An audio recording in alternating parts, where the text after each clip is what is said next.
Hi, everybody. Welcome to our webinar, Annual Clearinghouse Queries, Getting Your Trucks in a Row. I'm Molly Vidler, and I'm here with Tenstreet's General Counsel, Shannon Wheeler, and our Director of Sales, Joe Franco. We appreciate you taking the time out of your busy day to join us. We have some really great information to share today and resources you can take with you that will make preparing for the third annual Clearinghouse deadline a breeze. Before we get started, I wanted to let you know that this webinar will be recorded and sent to you within the next 24 hours, so don't worry if you get interrupted or have to jump off the call. You'll get the recording sent to your email address tomorrow so you can review it at your convenience. Additionally, please submit your questions at any time throughout the presentation.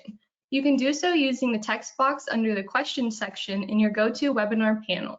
We'll answer as many as we can during our Q&A session at the end of the webinar.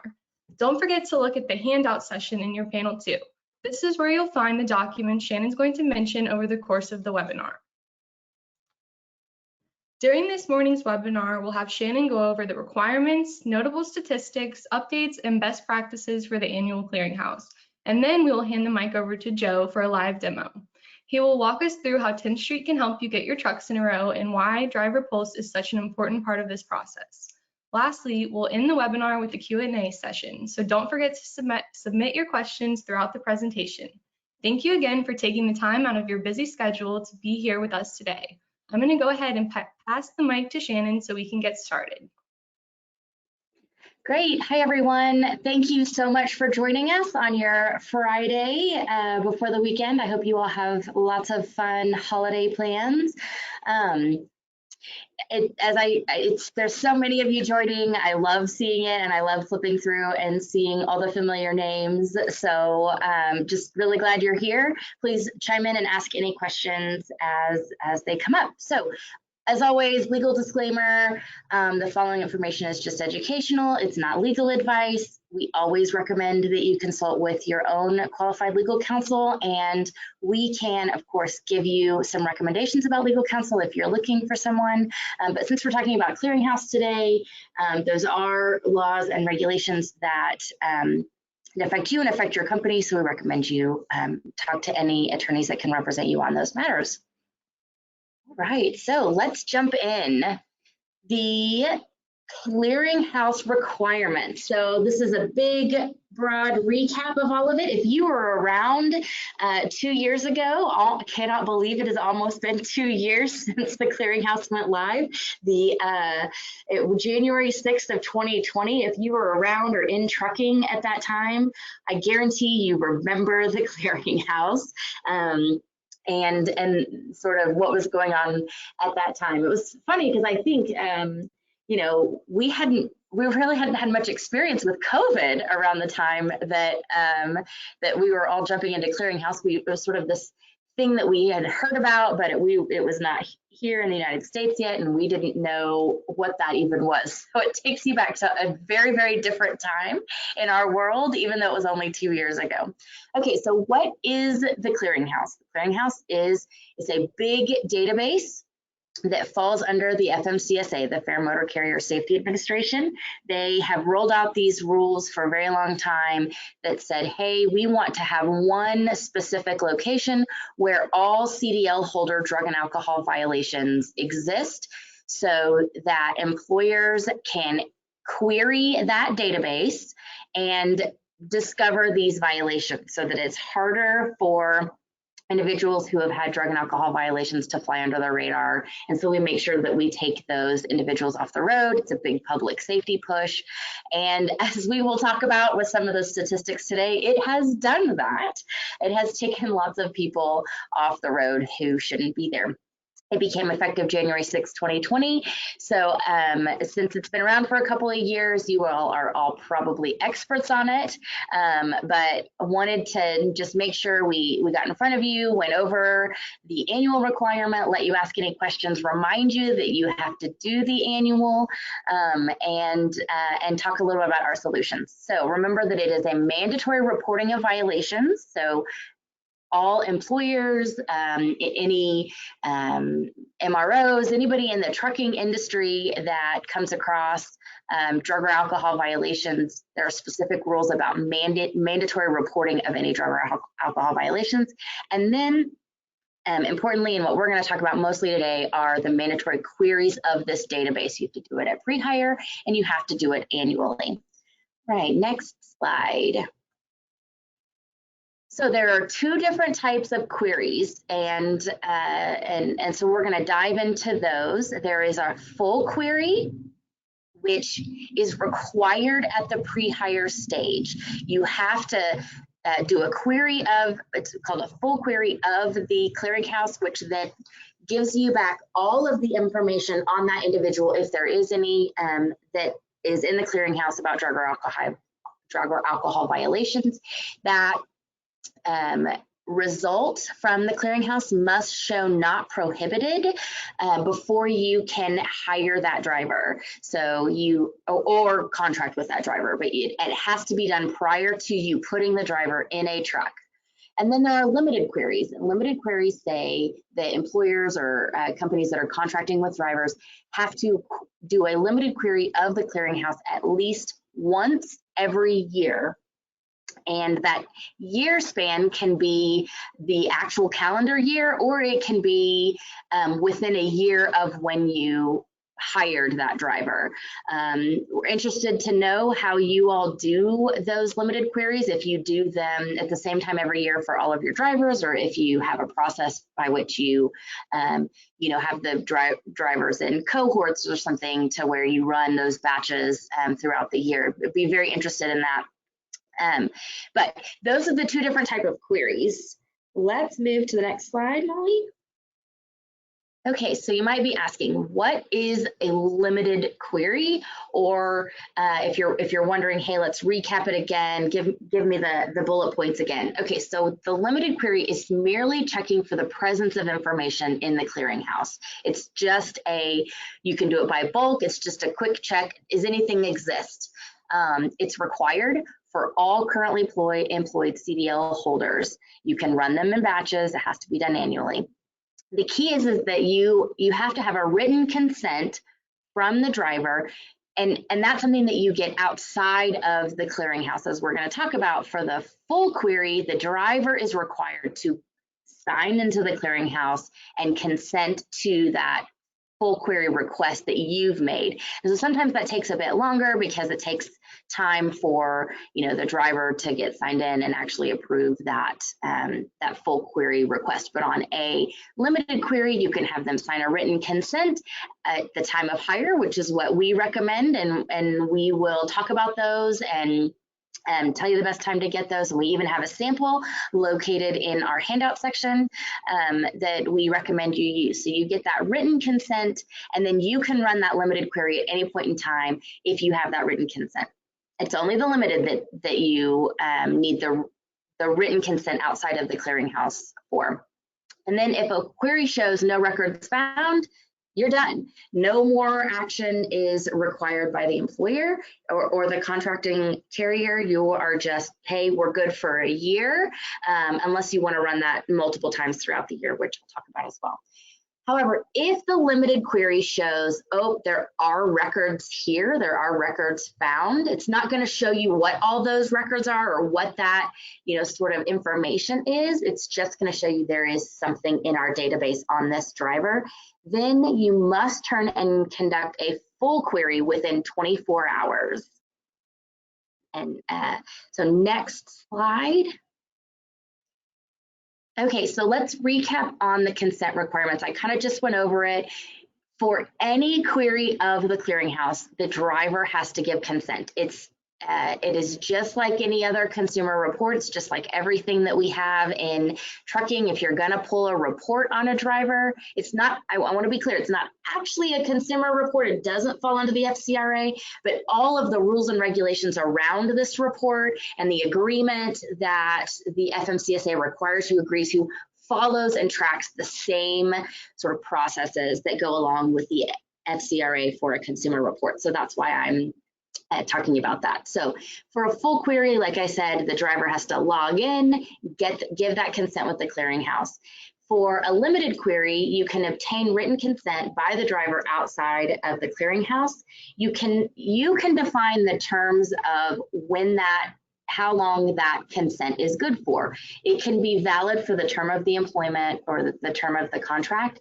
If you set a date limit on it, which I don't recommend you do, it's only good for that amount of time. So we rarely see these, but every once in a while we could come across one that says, oh, it's valid for the next 5 years. No, then that means that you would have to obtain new consent after that 5 years is up. Make sure that when you're drafting your consent that you have it be for the term of their employment or their contract period. And once they sign that, it's best and it's easiest to get this signed at the beginning of the hiring process or the contracting process, so that you have that on file for when you need it throughout the term of their employment. But importantly, if the driver does not sign that consent, you cannot run a limited query during the time that they're employed with you. But that also means that you cannot keep them driving, because if you can't run that limited query at least once a year, then you're in violation. Therefore, they can't be driving a truck. Therefore, if they're not going to sign the limited query consent,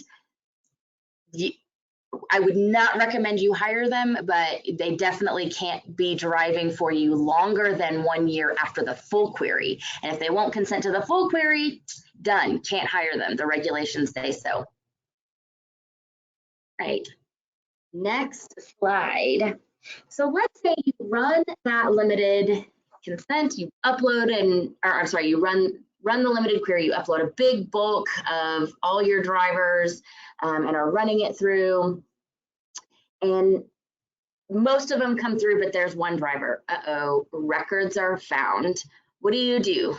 My advice, best practice, immediately pick up the phone and pull that driver away from safety sensitive functions, pull them out of a truck. Something is wrong and you need to investigate what that is. Then you have to turn and conduct a full query within 24 hours. And so my best practice of pull them immediately is just a best practice. You don't actually have to pull them unless that full query is not completed within 24 hours, but I would recommend doing it right away. So within 24 hours, if the driver doesn't go in and consent to a full query, then get them out of the truck, no safety sensitive functions, they're done until you can get that full query. And then when you receive that full query, review that information. The driver has to be in a not prohibited status. If they're in a prohibited status, they cannot drive until they go through the return to duty process. So they're out. There's no flexibility, there's no negotiation in that. The driver may be saying, well, hey, that's not me, I'm not that John Smith, or whatever it is that they're saying or using. Then they need to go through the data queues process to dispute the information that's in there. But remember, these limited queries are run off of their name and their driver's license number. So, those are one of the first things to check. Let's check their license information. Let's make sure that this is all correct. If it is, you cannot have that driver driving for you if they're in a prohibited status in any way. Okay, so record keeping requirements. As always, of course, with any regulations, especially in trucking, there are record keeping requirements. What are those? Okay, 3 years for every query that you run on a driver and for all information received in response to that query. So if you run a full query, that has to be in the file for at least 3 years. If you run a limited query, if you run that limited query multiple times a year, you have to keep all of those queries and then keep those results as well. Those have to be maintained for 3 years. The consent also, the written consent that you get to run that limited query that you get outside of the clearinghouse, you have to keep that at least 3 years from the date of the last query that you ran on a driver. So that's talking about a driver that's left you. As we know, there's high turnover in this industry. We're hoping to fix that, and we've got a lot of solutions on our Staymetric side of the house that help with driver retention, but drivers still leave. So it's key, though, if that driver worked for you last year and you ran that limited query, you still have to keep that consent on file for 3 days from the time you, I'm sorry, 3 years from the time that you ran that last query. And then 5 years is how long you have to keep documents related to your drug and alcohol program. So of course, any drug and alcohol violations, any evidence of actual knowledge violations, any traffic citations that you used, all of that information, even like a policy recognition or acknowledgement document that you get your driver to sign, you need to keep that for 5 years. Okay, and then you're probably wondering, okay, well, what happens? We've found out this driver had a violation. He had records in the clearinghouse and on a limited query, and we pulled him from the truck.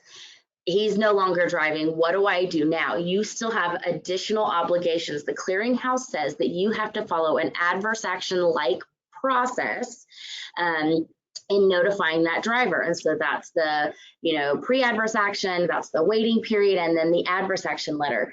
That process satisfies the regulatory requirements. Even though it's not a consumer report, there are regulatory requirements that follow almost exactly the adverse action process. And if you follow that adverse action process, you've met that requirement. And this goes for when you're pulling a driver out of a truck, if you're terminating them, if you're not hiring them at the pre-hire full query stage, make sure you run these processes. Of course, we can help you do that in Tenstreet. And so you'll want to make sure you send that pre-adverse action letter out with the clearinghouse information. You want to attach that limited query, you want to attach that full query, so that you make sure that the driver knows and can see those records. Although they can sign in, as most of you know now, the driver can sign into the clearinghouse and they can see what's in there about themselves. Okay, next slide. So let's talk a little bit about the Clearinghouse Statistics. If you are interested, you can go to clearinghouse.fmcsa.gov. Actually, Molly, if you will go ahead and post, there is a link that I'm going to have her post to the Clearinghouse FAQs. So if there are some questions that I haven't answered, or if you're just curious and you haven't been to their website in a long time, Molly's going to put a link to that in the chat.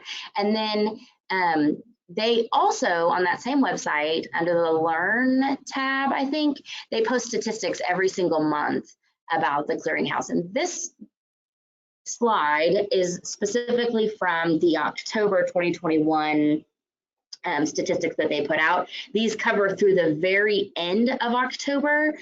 They haven't put out November's yet. Usually they release it sometime mid-month, a month following this, where the statistics are, and they haven't released November yet as of, well, yesterday at least. So, so this shows how many queries since the beginning of the clearinghouse that have been conducted, and this is super interesting to me. So you can see it breaks it down by how many full queries have been conducted in 2021 and how many full queries have been conducted in 2020 and 2021. And so if you look, in 2021, there have been 1,000,000, almost 700,000 queries that have been conducted pre-employment. In October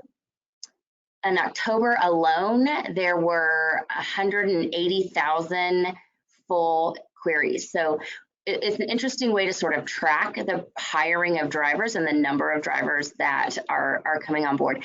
As you can see, the the limited queries are ticking up sort of towards the end of the year here. And so 2.8 million, almost 2.9 million limited queries conducted in 2021 for the limited queries. So this is just a super interesting slide. Also, I think now we're going to take a small pause or break and let Molly post a poll. We are interested about when you are conducting your full query in the pre-employment process. So at what point in time in the hiring process do you run the pre-employment full query? We'd love it if you guys would answer these. Is it after receiving the Intella app? Is it after the interview? Is it before or during when you're ordering consumer reports? Is it when you scheduled the driver for orientation? We'd love to hear. If it's something other than this, please type those in the questions bar. How are we doing, Molly? Can you tell, do we have a lot of people responding? Looks like it looks like they're all pretty even, but after receiving the Intelli app is the highest, completely tied with when scheduled for orientation. So it looks like those are our two top responses. Awesome. Hey, we've got like 57% of you have voted. I'm gonna leave this open for just a few more seconds to make sure we can give you time. This is such great information to learn about for us. I'm going to go ahead and close the poll down. It looks like at the end, with 30% of the answers, after receiving the Intelli app is the most popular time to run this. Awesome. Great. Thank you guys so much. That's very interesting information. Okay, next slide. Okay, so this is the graph around the number of unique CDL holders that have been queried in the clearinghouse. It breaks it down by year and it breaks it down by total. I think the most interesting aspect of this is the decline from, and now we're not to the end of 2021 yet, so I understand there could be a bit of data differences here, but I mean, there is almost a 300,000 individual CDL holder decline from 2020 to 2021. So it'll be really interesting to see what this looks like at the end of the year once we get the full picture of 2021. Remember, this went through the end of October. So none of November and none of December so far would be included in this. So it'll be very interesting to see what happens next. All right, next slide, please. All right, this is one of the best slides that I saw in this latest report. It's talking about violations. So not surprisingly, or maybe a little bit surprising to everyone in the market, the clearinghouse has worked. It has taken drivers out of the market. It is catching violations. And here's sort of the breakdown. If you look, the top line for each of these categories is 2020, the bottom line is 2021. So very clearly here, it's the drug tests that are pulling people out. And then you can see, you know, for 2020, it's all pre-employment. I'm sorry, it's not all. It's mostly pre-employment and random that are pulling people out, that are pulling drivers out of the pool, that are finding these violations, which I found pretty surprising, but it's good. They're finding them. So if you look, you know, the pre-employment, both years have so far 27,000 drivers. In the randoms, 19,000 drivers and 15,000 drivers. And it's interesting that even in October, after almost 2 years of this being live, in the month of October over here on the right side, drivers are still having problems and they still think they can get away with it at the pre-employment stage, I guess. So very interesting statistics. Not too surprising though, the alcohol results, it is pulling out the drivers at the random and at the reasonable suspicion phase.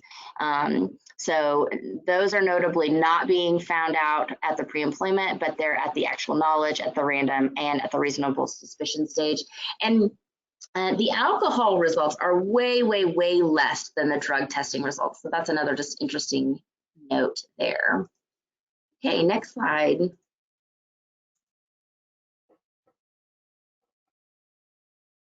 And so this is the slide that, depending on your view, just it gives you, you know, makes you shake your head or a sigh. You know, 100,000 drivers that have had some total, that have had some sort of positive either drug or alcohol violation. And now what is not surprising is that marijuana is the biggest culprit and probably has to do with a lot of legalization of state laws. But if you just look through here, it's just amazing that 100,000 drivers of our already small driver market have come out of the market since January 6th of 2020. Now, I didn't include it on here, but there is some information in that. And I think we actually included the report. It is in the handout section. It's called the Clearinghouse Monthly Report, October 2021. You can open that up. There is some information about the number of drivers that are going through the return to duty process and the number of drivers that are back on the market out of this 100,000. But as you would imagine, it is a small amount. Okay, now let's cover some clearinghouse updates. So not much has changed, but I did want to just hit these highlights. The state driver's license agencies, SDLAs is how I'm going to refer to them. There's been a final rule relating to the clearinghouse for them, and I'll talk about how this will affect you. But the SDLAs have until November 18th of 2024 to comply with these regulations. So they've got a few years, right, until anything sort of starts to change. I think the purpose of this is just essentially these state driver's license authorities are very slow and resistant to change. This is going to require some technology from them. But what needs to happen, and what the rule says has to happen, is that they can't renew, upgrade, issue, or transfer a CDL or a CLP holder for any individual in a prohibited status in the clearinghouse. So this will literally take away or take off that CDL from the driver. The driver will no longer be able to have a valid CDL. The tech part is that the SDLA will actually receive a notification from the FMCSA that the driver is in a prohibited status. I do not know yet what that notification looks like. The rules sort of talk about it being quick or instant. So, but how the SDLAs handle this and how that rolls out, how quickly that is, all of those questions, which are very valid questions, are just yet to be seen. My guess is that it will come down to November of 2024, and we still won't quite know the answer until maybe December of 2024 when it all rolls out and kind of gets working, because that's sort of how it happened in January. And we'll see, maybe it'll happen a little bit smoother than that process, but in November of 2024, that's when a lot of this will probably start to roll out, and you'll start to see those. If you do MVR monitoring, you'll get that will flag, most likely flag in an MVR monitoring report. Hey, driver's CDL is suddenly gone or suddenly not valid any longer. I don't know exactly how that'll be reported, but and then so once the SDLA gets that notification, they have to immediately initiate the downgrade process to remove that CDL, and it has to happen within 60 days. So I think that it makes sense that it's a 60-day timeline because it can take time, but that still seems pretty long. 2 full months when we know sort of the requirements for employers are a lot faster and stricter than that. But that is what will happen in November of 2024 to the actual CDL for the state driver's license agencies. What does this mean for you all, for those on this call? Nothing. There's no change in your requirements. You still have to report. You still have to pull those queries. You still have to do all the same things that you're doing right now that started in January 6th, 2020. Okay, so there has been a bit of clarification or sort of an update on actual knowledge violations that the FMCSA released. And so the question was, what happens when a CDL driver gets a citation for driving a commercial motor vehicle under the influence of alcohol, or it could be drugs, but if they actually get pulled over and get a citation, of course, as you know, the employer has to report that actual knowledge violation to the clearinghouse. That has always been the case, and that is still the case. The question was, what happens if that citation doesn't result in a conviction? There was a lot of ambiguity there, and it left carriers not knowing what that meant for them and what their obligations were. Well, November 8th, 2021, the FMCSA came out and said, effective now, if the citation, even if the citation doesn't result in a conviction, the actual knowledge violation will not be removed from the clearinghouse. So it will stay there. It will stay in the clearinghouse. Why? They said it's still a violation of 382. It's still a violation of the rules that say you cannot get a you cannot get a driving under the influence charge while you're driving a CMV, and even if just a charge, even if it's not a conviction, and still operate. So that violation information will stay in the clearinghouse, and it will stay there for 5 years unless the driver completes the return to duty process. Of course, the driver can petition through a data queues to have that information removed from the clearinghouse, but this is an update to clarify for employers exactly what you need to know to be able to do your job, and that is that it just stays there. You don't remove it.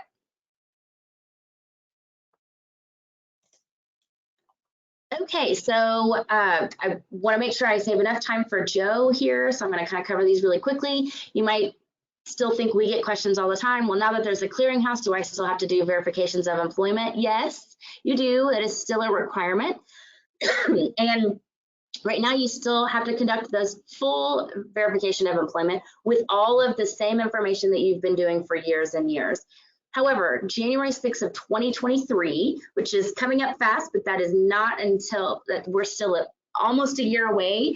At that point in time, the query of the clearinghouse will satisfy the drug and alcohol portion of the verification requirement that 391.23 requires. So not until then, but on January 6th of 2023, that will give you 3 years of the driver's, in theory, that will give you the past 3 years of the driver's drug and alcohol history. And so you can no longer request that on a VOE, and you can query the clearinghouse instead. Now, you still have to request all of the other pieces of information on the verification of employment. You still have to, verify that they were employed there, and you'll still have to get, the record of accidents and all the information that's in there.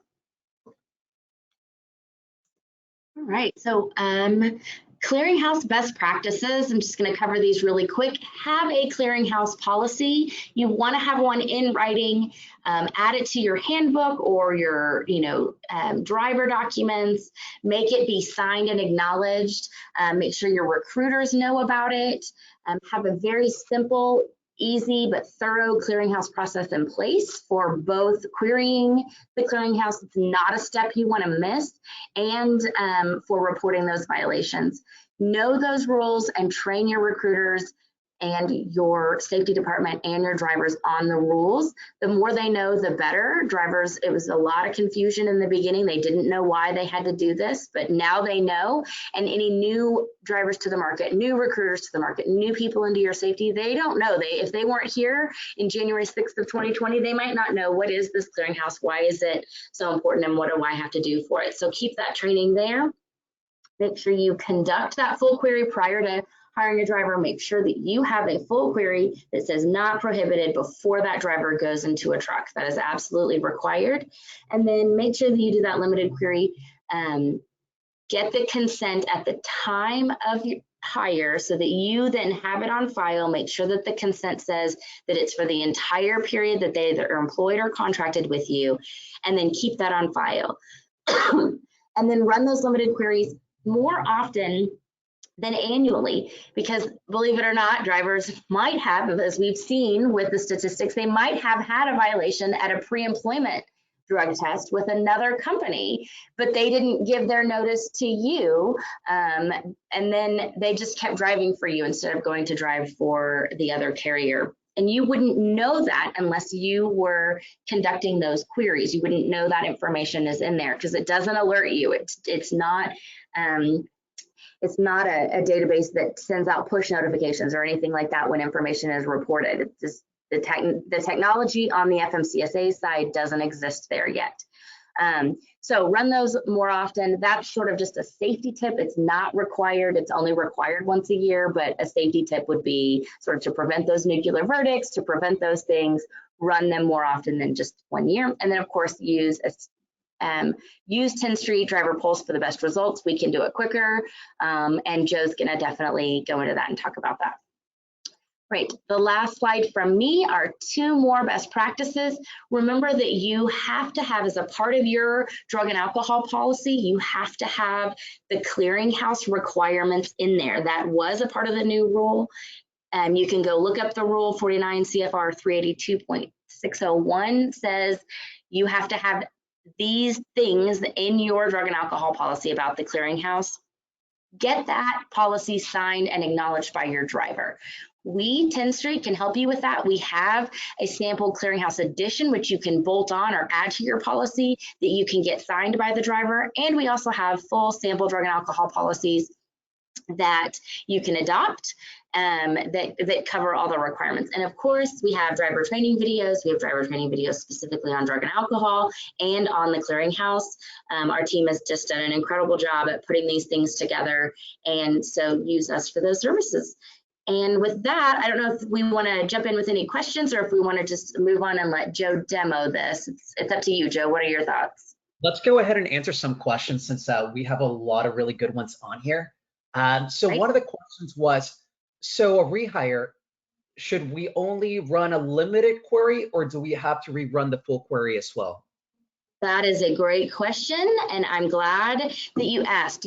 That if you're rehiring the driver, there was a break in the period of service, which means you have to rerun that full query. You have to get a full query because the driver at some point in time stopped working for you and is now working for you again. You've got to cover that period of time as a new rehiring event. So you want to show any auditors, you want to show anybody questioning that I ran a full query prior to pre-hire, even though this was the second or third time that we had hired this driver. Great question. So another question kind of along the same lines. For pre-hire queries, I have been told you can run a limited one. Then if something is found, then we would need to run a full query.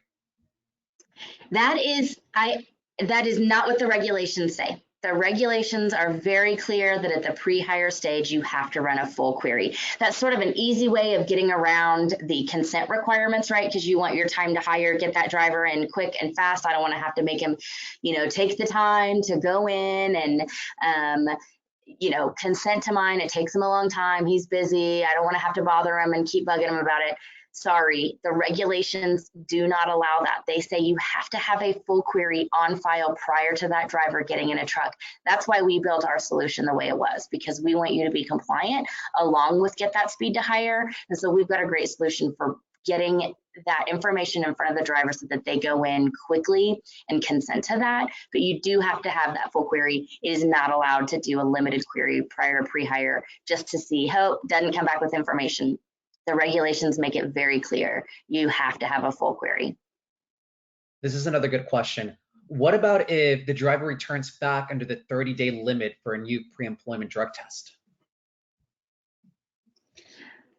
That is a good question. If there was a break in the period of service, even if it's within 30 days, if there's a break in the period of service, then you still need to run a full query at the pre-hire stage. So you're not going to be able to get around that no matter what the time requirements are. And just FYI, running a full query at one point in time in the hiring process, there's nothing either in the regulations or that I've heard or seen that says, well, that full query is good for the hiring event for 6 months. No, I've never heard that.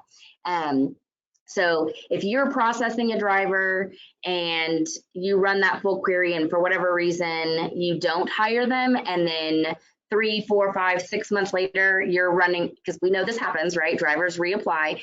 You have that driver in front of you again, and you're saying, okay, now my Clearinghouse full query is still good from 6 months ago. No, it's not. It's a new hiring event. You are gonna wanna have that on file. The other thing is just simply from a business and a best practice perspective, you're going to want to know what happened in that period of time, because the driver could have been looking for a job, gotten a pre-employment, failed a pre-employment drug screen, and you're not going to know that unless you run another query. So the query results are something that you need to make sure that that you get and have on file before putting that driver in a truck. Make sure he's clean. You don't want a situation where that driver gets in an accident and then they're looking back at a trial and saying, why didn't you pull that query? Awesome. Well, I'm going to go ahead and relieve Shannon. I know she's been talking for some time. Give her a break, get some water. And then we'll go ahead and answer more questions after the demonstration. Thank you, Shannon. Thank you. Go for it, Joe. All right. Well, again, let's thank Shannon. She spent a lot of time, really monitoring the regulations. It's what keeps her up at night. So again, thank you, Shannon, so much for preparing that presentation. All right. So let's go ahead and get into a live demonstration. All right, give me 1 second while I do that. All right.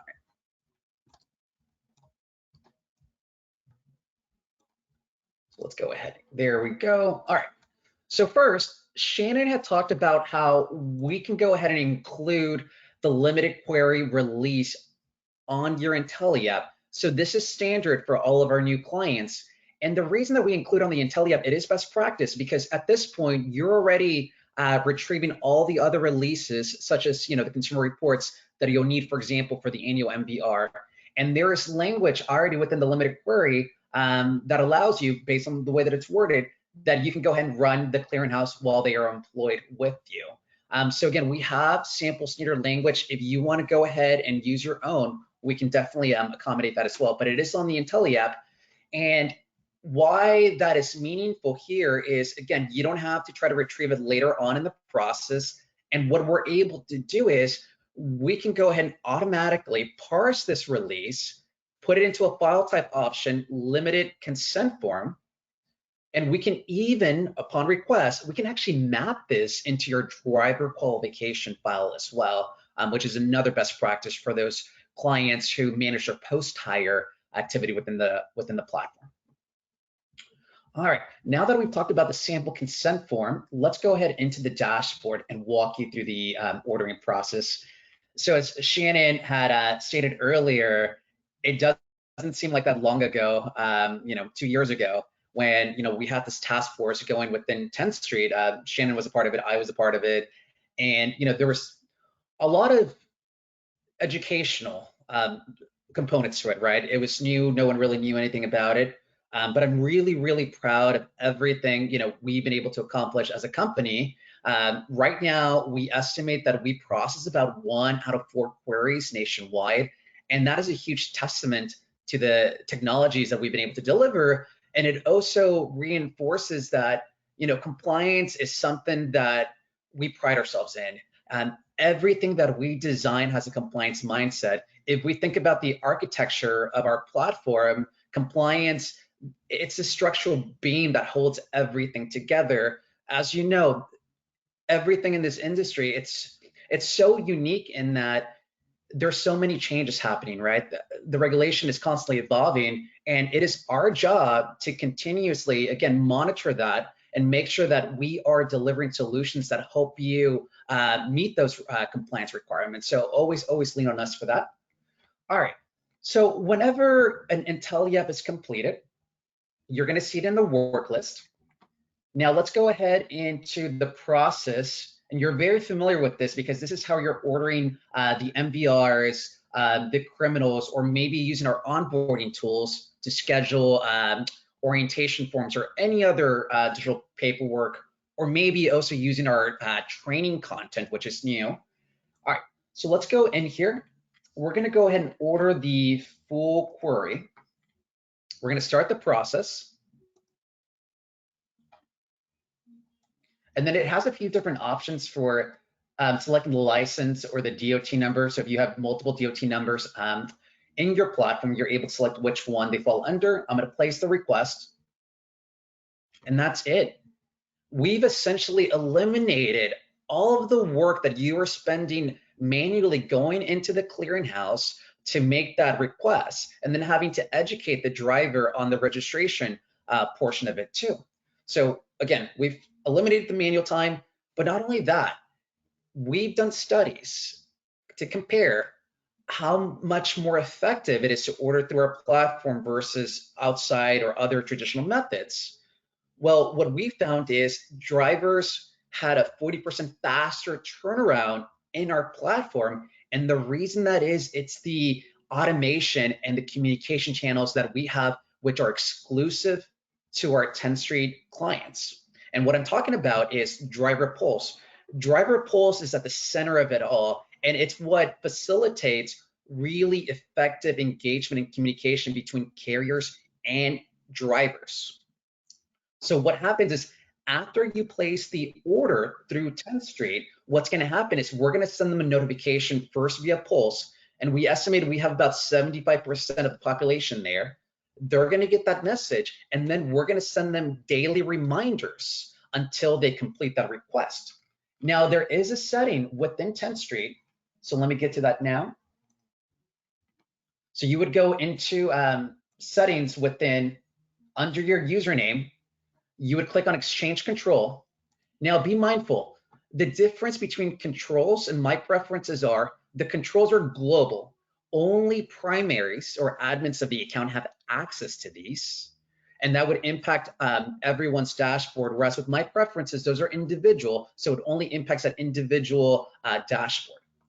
But within Express Control, there is an FMCSA Clearinghouse control, and this is where you can go ahead and set how often do you want to remind the driver of the pending full query. Most clients will do 10, but it is up to your discretion how often you want those messages to go out. Then from there, there's also another setting that says, for this DOT number, if there is a prohibited return that comes back, regardless of who placed that order, maybe I, as a supervisor, I want to be notified when that comes back. And you save the configuration, and then those settings then go into effect. Now, people have asked, when is the best time, or what is the best practice to order the full query? Well, if you think about it, at the beginning, back in 2020, there really wasn't a lot of data, and it was all speculation. No one really knew or could project what the findings would be.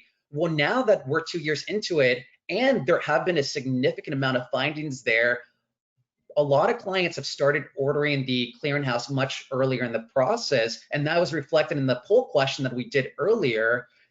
Someone in the questions had asked, should I order the full query prior to orientation or after orientation? And our recommendation would be that it would be really unproductive if someone came to orientation and there was actually results on them. It's unproductive, for you, the time invested. Us, for the drivers, you're not going to move forward with them. So most clients have started ordering it earlier in the process because, again, it could take time for the driver to consent. So why not get that process started sooner than later? All right, so we talked about the full query. So again, just to reiterate, for any new hire, you are required to run a full query and get the results back before they're in that truck. And that's very, very clear. Now let's talk about the annual requirement and how we can accommodate that, because for many of you, you're thinking about that now, as some of you will go ahead and order it at the end of the year. So within the work list, you also have the option to run the limited query on an individual basis. Give me a second, I accidentally click on the wrong button. All right, sometimes I get a little too excited. All right, so similar to how you would order the full query, you can also run the limited query here on the individual profile. However, we have better mechanisms than that. We know you're not ordering it, one at a time. You usually ordering it for multiple drivers, whether it's your entire roster, maybe it's at the anniversary date. There's different use cases. So instead, we've actually created a tool and it's going to be under safety management called Clearinghouse. And really briefly, what you're looking at my screen is our CSA monitoring tool.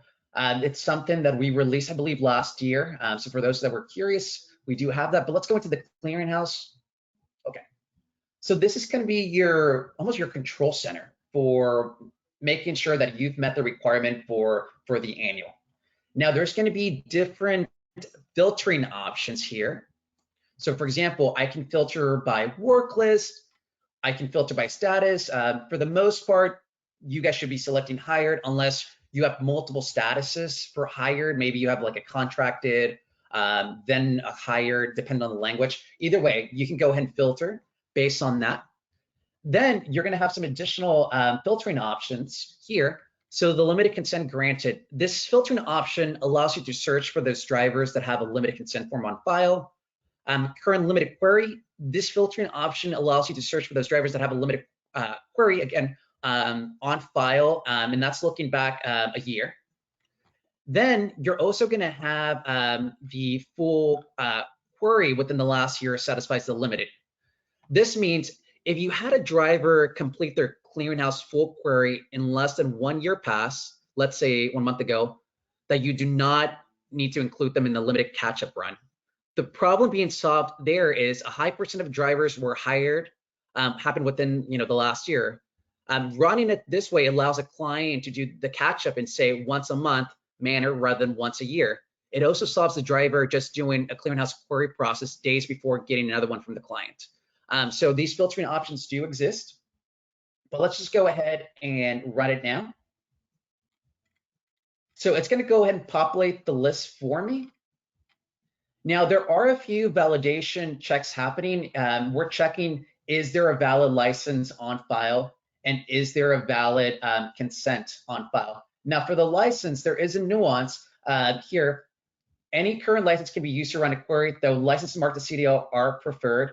And then it's going to tell you if it's invalid. However, even if the license has expired, you're still able to run the query, but it's just a control that we have set here.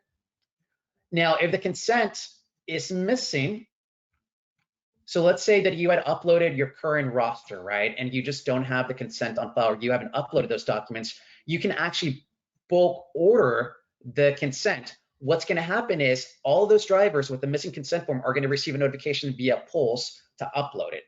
But once this consent form is on file, then you've met the controls, then you would be able to select all and order the query in bulk.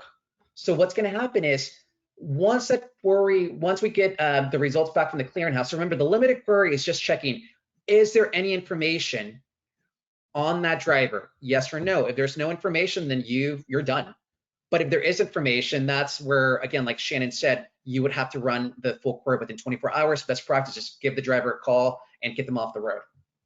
But that's going to come back into the result file type option. So that way the system can continuously track when was the last time you ran it. So you're always in compliance in this aspect, in this aspect. Awesome. Well, that concludes the demonstration on how to run the full query and the limited query through the system, and how we've designed really, really powerful solutions to fix a problem that, again, is very prevalent within your world and something you're currently thinking about as well. Thank you. Great job, Joe. I just want to thank you all so much for joining us on a Friday. And I think, Molly, did you have anything else you wanted to point out or talk about? I think that's all. I think we had a question slide, and I do want to tell everyone that we will send all of these questions to your account managers. So if we didn't get a chance to answer your question, hopefully someone will be reaching out to you in the next couple of days to try and help you with that. We don't want to take too much time out of your day and keep you too long to answer all of those here. Great. Thank you all so much. Have a great weekend. Thank you, guys.